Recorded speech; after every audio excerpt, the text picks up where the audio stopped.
Okay, and we're back. Uh, in this video lecture, I'm going to go over our course overview, including the schedule, assignments, and participation. And then I'm going to cut the video, and then I'm going to record another video that talks about the actual lecture content on the coloniality of gender. Okay, so this first part, we're just going to focus on talking about course overview. Anyway, so first off, let me say I'm sorry for posting this so late. It was a bit of a mad scramble to get everything put together, so I apologize for that. But also I want to say thank you very much for doing all of the work that you did to get everything done in the forums, so we have a clear kind of schedule for the semester and a clear idea of what type of participation and assessment we'll be doing. Okay? All right, so and those of you who are joining us a little bit later, your classmates were basically instrumental in deciding what we'll be doing for the course this semester. And the reason we did this is because we wanted to try our best to decolonize the classroom. So in order to do that, all of the students had to step up and take part in designing the course for the semester. So this is the result, and so we're ready to go. So here now I'm going to present what we'll be doing for the semester. Okay? All right, so let's see. Let's talk about the course overview first. So if you look into Moodle now, you'll see that I've posted the syllabus. Okay, I asked everyone a very recent poll to give your mode of assessment that you think would best demonstrate your achievement of the course learning objectives, and also the form of participation you think would best demonstrate your ability to work. So I'll go into that in a bit, but basically the forum is done, the polls are done, and we're all set. So let's go over the course schedule, okay? I'll go over the syllabus first, I guess. So the description is, you've already known this already, but the thing is, I should probably just read it anyway, but this course introduces students to the discipline of gender studies, okay? Students will develop an understanding of, oh, this is the wrong description.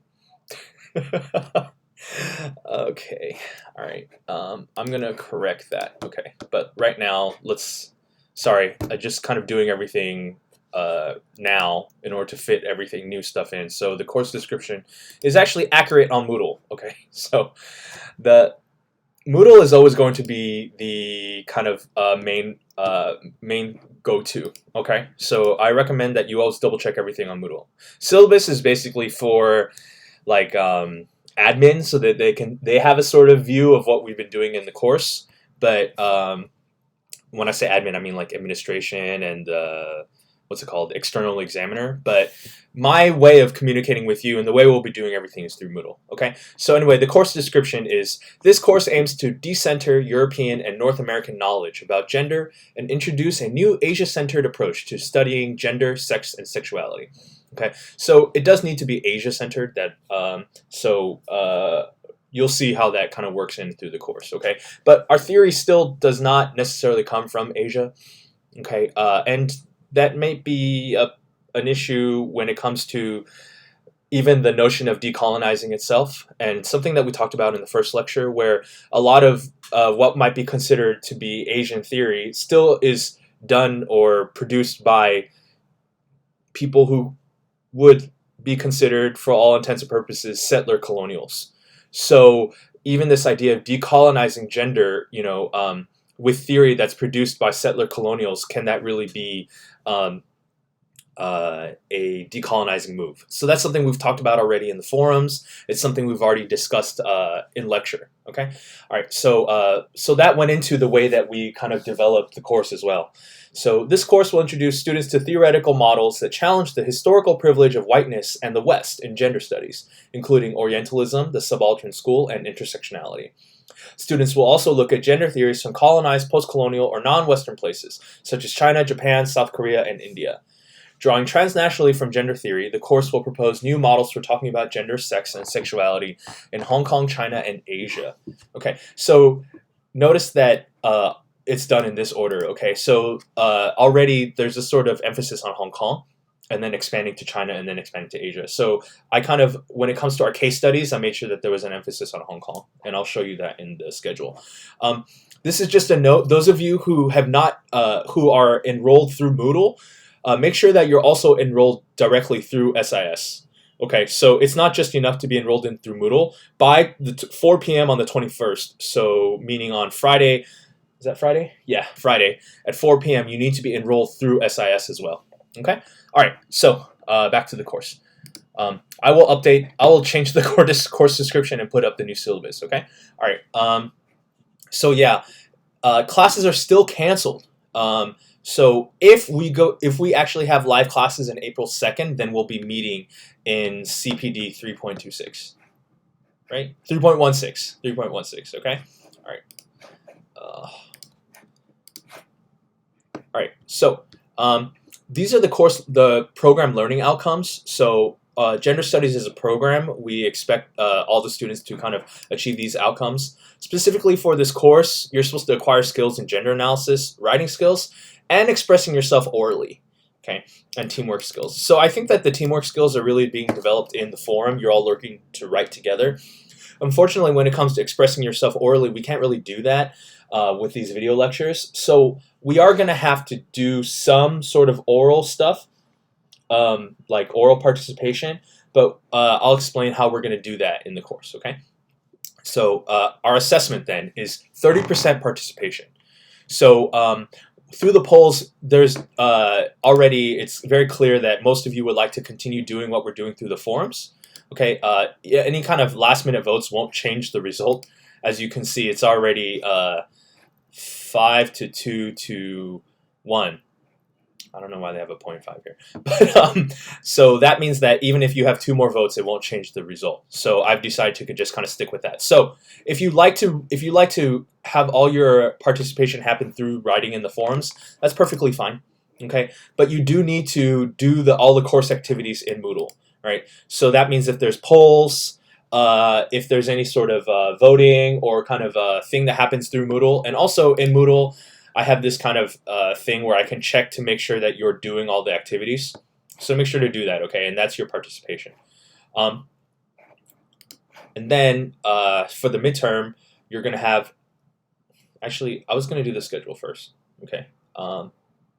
So yeah, so just skip that. Okay, attendance, well, we're not meeting in class, but yeah, you need to watch the lectures, you need to do the work, and when there's time for participation, you need to do that as well, and you need to be active in the forums.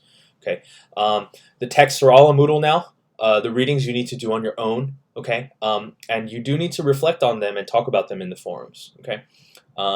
Discussions, we'll have some sort of discussions, and I'll talk more about that in the schedule. Okay, let's jump to the schedule. So we already did the introductions.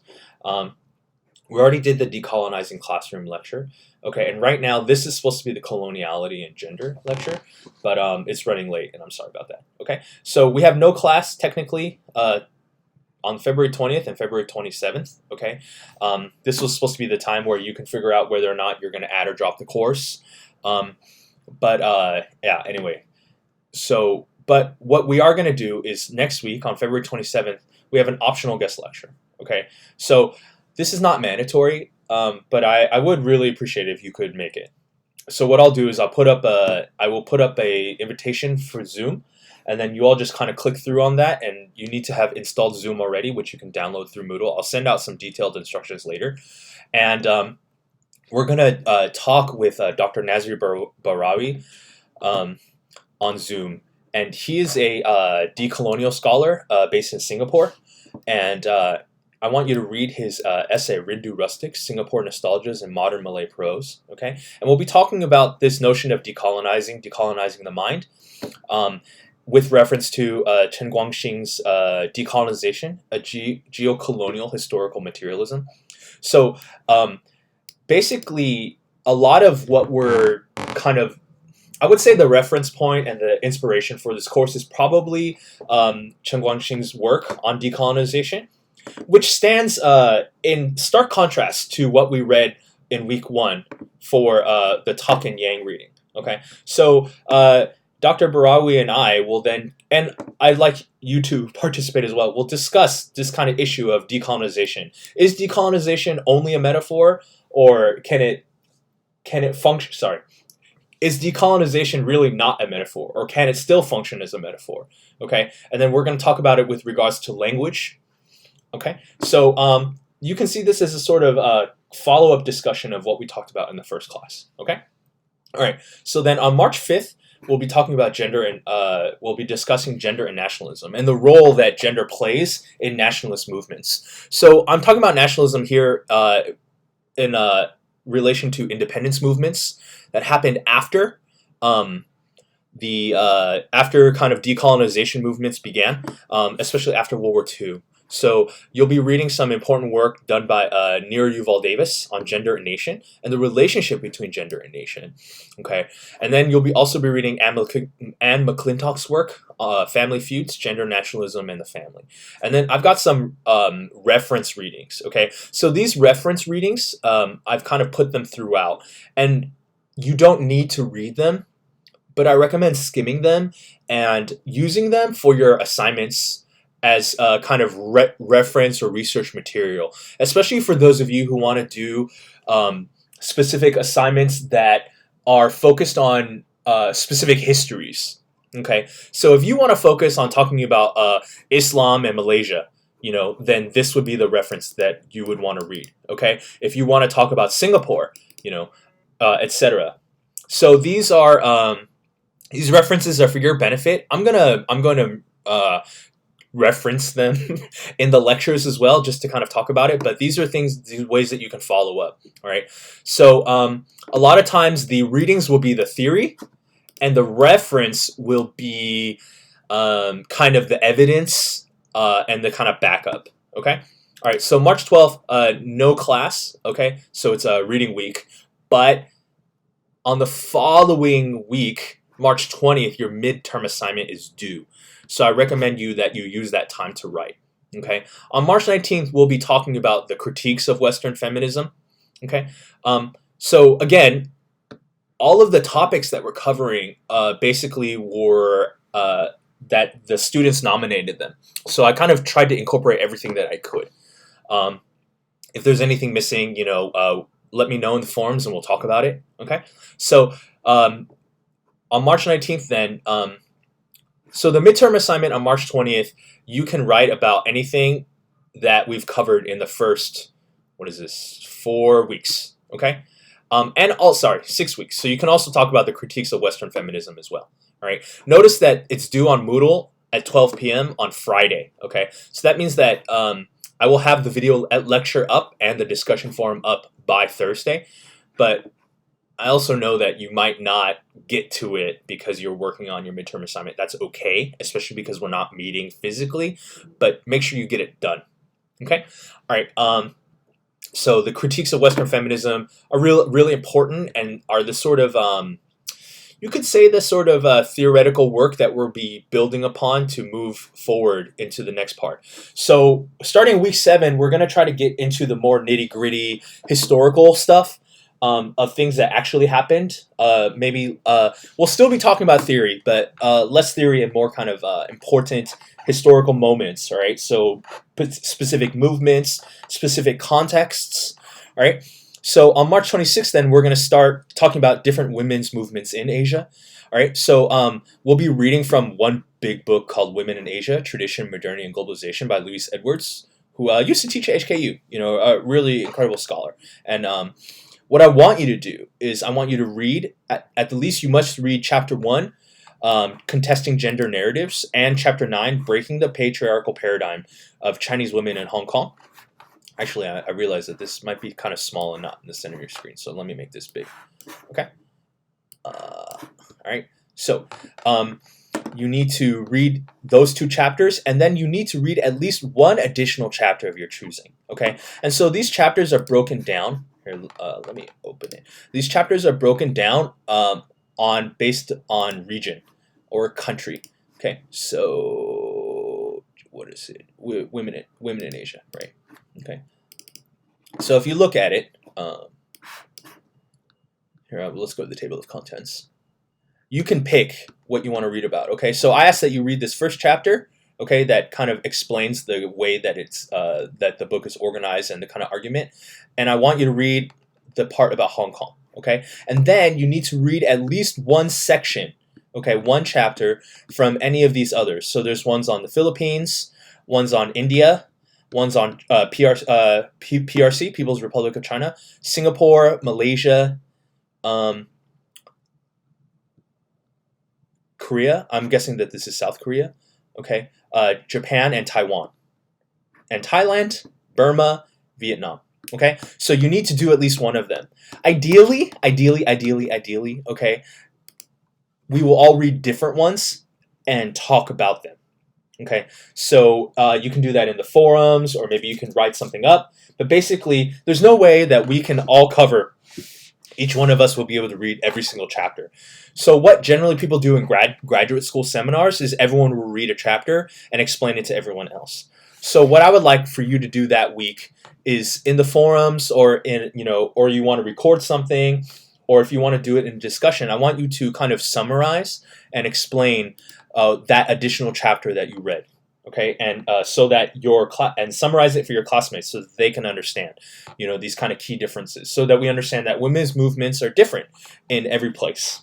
Okay, all right. So then the following week we'll talk about masculinity. So the two theoretical works. Well, one is a theory. Okay, this idea of a different type of masculinity. All right. By Cam Louie, who also was once a scholar at HKU, and this idea of thinking about a definition of Chinese masculinity. Okay, and I'll be talking about kind of criticisms of that too, and then I want you to read a review by Yanling Shek on Asian American masculinity. And the reason why I ask you to do this is because Asian American masculinity is pretty interesting, in that it's seen as American and Asian, but also kind of seen as a sort of what you could say is, subordinate masculinity, especially in the United States or North America. And so the review actually goes through different ways of conceiving of masculinity. So that's why I want you to read it, okay? And then we'll have 3 references that you can use of masculinity as a sort of case study in different places. So in this one, you look at masculinity in the family in China or Greater China. Okay, and then you have ones about Filipino workers and masculinity, and then another one about masculinity in Malaysia, okay, or Malay society. Okay, all right. So then let's see. Week 9, we have something pretty special. One thing is on April 9th, I will not be in Hong Kong. I actually have a conference I'm traveling to in the U.S. If we're still allowed to travel. If we're by then, who knows? Okay, but for all intents and purposes, let's just plan that I will be gone. But what you'll be doing is you'll be watching a lecture video with Professor Gina Marchetti about her recent work that she did on gender and protest in Hong Kong, specifically about how the anti-extradition movement and and its relationship to gender. And I want you to watch the film "Raise the Umbrellas" by Evans Chan. I've posted that on Moodle, so you can see that here. Where are we? Yes. Oh, and during the gender and nationalism, I want you to watch. Well, there's a reference film, but I want you to. Well, you can watch it if you want. Okay, but Mother India, Mehboob Khan's film. Okay, and then yes, during the week for critiques of Western feminism. Okay, reference. Okay, you don't have to, but I recommend that you watch Night and Fog and Hui's film. Okay, and then on April 9th, okay, I've given you the option. I want you to watch Raise the Umbrellas, okay, the Evans Chan's film. And we'll talk about the relationship between gender and the protests, okay? And there's an important essay that Gina Marchetti just wrote, so you can read that as well. And if you want, there's a reference film to Ordinary Heroes by An Hui. Okay, so we'll be talking about the relationship between gender and protest in Hong Kong. I myself am also writing an essay right now on Raise the Umbrellas that I'll be presenting at this conference. So hopefully I can record something or maybe send you something that you can read about it as well. Okay, so that will be our kind of intensive talking about Hong Kong and protest and gender. Okay, and then on April 16th, I want you to watch the film Bugis Street. It's a film made about Buga Street, a famous kind of street in Singapore that's famous for like sex work. Okay, but it's made by the Hong Kong director Yon Fan. I don't know how to pronounce that correctly, so I apologize if I messed it up. Okay, and then I want you to read these 3 readings that are talking about how do we think about queer outside of the kind of dominant white Euro American kind of let's see, I don't know, yeah, the dominant white European way of thinking about queerness. Okay, so what about queer as Asia's method or Sinophone queer? Okay, so I want you to do those 3 readings. Okay, and then there's an interesting reading here about about transgender people in rural China. And so, how is queer different when you think about it in a transnational Asian lens? Okay, all right, so we'll be talking about that, and then we'll be doing a kind of an in-depth look at transgender issues, specifically this idea of decolonizing the transgender imaginary. So there was a really good special issue in Transgender Quarterly about decolonizing the transgender imaginary and about how transgender, the way it's represented right now, is very much a kind of a white, kind of European thing. Whereas there's a lot to be learned from thinking about transgender from the kind of from a decolonial perspective. Okay, so the kind of canonical essays to talk about it is from Colai Driscoll's work, Stolen from Our Bodies, about two spirits and queers and the journey to a sovereign erotic. All right, but that's specifically focused on American indigenous United States or indigenous North America. But the work on decolonizing the transgender imaginary looks at other places, including India, Thailand. Okay, so these 2 reference readings would be quite useful. Okay, so we'll be covering that as well. Okay, no class on April 30th for Buddha's birthday, but then notice that the final comes up pretty soon, May 15th. Okay, so definitely use that time. And then lastly, we'll be talking about gendered labor. Okay, so each one of these is actually a reference reading. There's no one that I require you to read. And the reason is because there's so much to cover and a lot of really important things to focus on. Okay, so we have 5 essays. So if you are going to read, if you are going to focus on one, okay, I want you to focus on either domestic work. So that's these first 2 on domestic workers in Hong Kong, or you can focus on this is on academia, actually. So the labors of thinking about gender in academia, specifically from a trans-Pacific lens. So this is more of a theoretical work, okay? If you do read that, I think you should maybe read something else as well. This one's specifically about sex work, okay, in different places. So in China, Japan, Korea, Mongolia, and Taiwan. And those of you who are interested in the clients of sex work, I recommend you look at this one, Negotiating Masculinity's Taiwanese Men's Use of Commercial Sex. Okay, and then lastly, you have one long in-depth study on Southeast Asia from Lisa Law. Okay, and this is actually really interesting because it looks at, this is more of like a, I don't know if you want to call it a anthropological study, but looks at sex work and actually interviews sex workers in Southeast Asia, and talks about and observes sex workers in places like bars and that kind of thing, and looks at sex tourism. So those of you who are interested in that. So the reason why these are references is because I know that you can't read all of it. I can't read all of it, but I want to make it available to you, especially if you want to write your final essay or do your long research project on it. Okay? All right. So on May 14th, so that's the day before your final assignment is due, if classes resume, then we'll meet in person. And what I want is to just kind of sit down and talk about everything that we've learned in the course. Those of you who maybe did more research or extended work in other areas, whether that's transgender or women's movements or legal things or gendered labor, then maybe you can tell us more about that. Those of you who worked more on theory, who thought more about issues of gender and coloniality, for example, we can talk about that. But really, I just want us to sit down and kind of share what we think about the way that the course went and how the design and what we think could be improved and that kind of thing. So that's very much for me and for us to share. Okay, and then your final assignment will be due, and also for you to share what you're doing for your final assignment. Okay, so for those of you who are doing a creative project or whatever, you can talk about that as well. Or if you did a research project, you can introduce that research to us. Okay. All right. So now let's talk about the assignments. All right. I'm just going to make this big so we can cover all of this so it's easier to see. Okay. All right. So from the polls, it seemed like the assessment that people wanted most was to do one short and one long. But there's also a couple people who wanted to do one short and one creative project, and also one person who wanted to do a long research essay. So what we're going to do is I'm going to give everyone the option. So most people, you'll do one short essay, 800 to 1,200 words, and then one long essay, 1,400 to 2,000 words. Okay.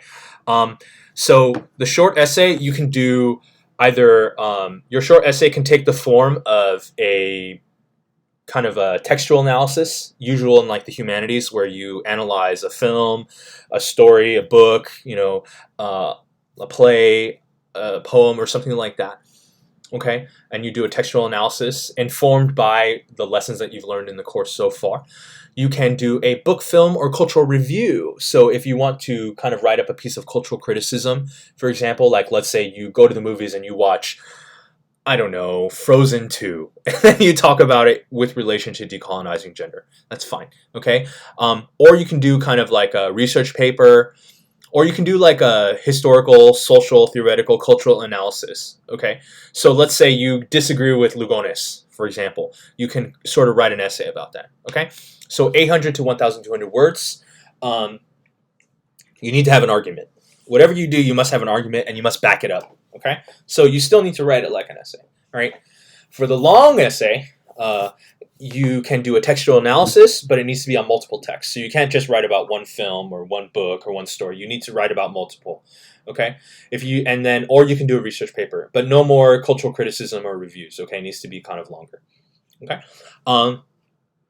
That's pretty self-explanatory, I think. I can explain more in detail. If you have any questions, post in the forums, and I'll explain.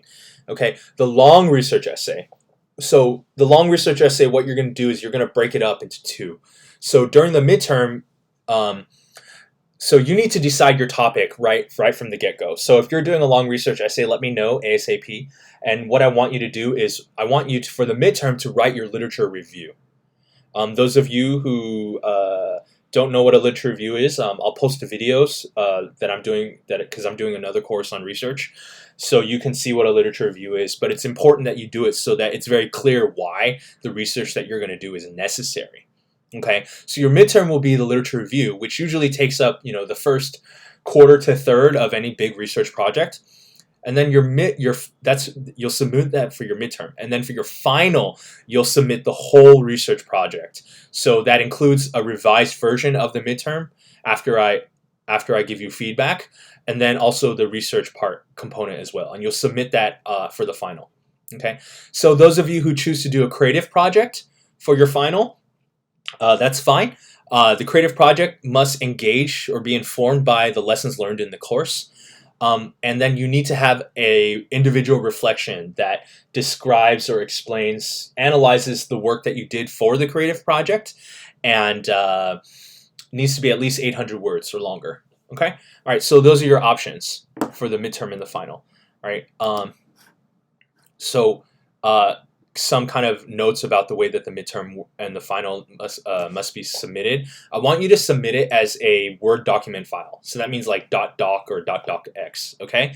And you have to submit it through Moodle, through this widget right here at 12 p.m. noon, okay? So that doesn't mean 12:01, that doesn't mean 12:02, that means at noon, all right? So if you have tech problems, like you lose internet connection or whatever, that's not my issue.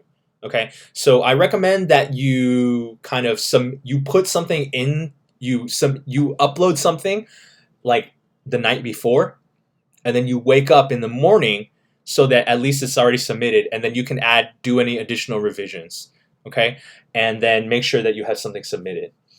So that means like don't sign on at like 11:58 and try to 11:58 a.m. and try to submit it. Okay. Like, it should be submitted already by then, okay? Anyway, you're all adults, okay? So you know how to deal with this, all right? Yeah, submit it as a .doc, .docx. That way I can give you feedback. And then lastly, this is true for all assignments. Well, we only have 2 assignments, but you can request a 2-day extension for any assignment throughout the semester, but you only get 1, and no questions asked. Like, I don't care. Okay, so but you have to email me the week before. So if you email me on March 13th, so week before, right, and tell me, hey, I'd like an extension for the midterm, then I say, okay, that's fine, and no questions asked. So then you'll submit it 2 days later. Okay, you can do that for the final as well. So you need to, for the final, which is due May 15th, you need to email me by May 8th or earlier. Okay, and tell me that you want an extension, and no questions asked. But remember, you can only use it once. So if you use it for the midterm, then you can't use it for the final. Okay, all right. I can give you kind of more explanations later if you need it about the midterm the assignments. Okay, but I think for now it's pretty clear. Okay. Let's see, participation. Okay, all right. So back to Moodle. For participation, what we'll be doing is every week after I post after I post the video lecture, I want you to go into the forums and talk to each other. Thus far, it's been really great. So I'm really happy with that. Please keep talking to each other. I will moderate and I'll kind of chip in every once in a while, but mainly you'll be kind of talking to each other. All right.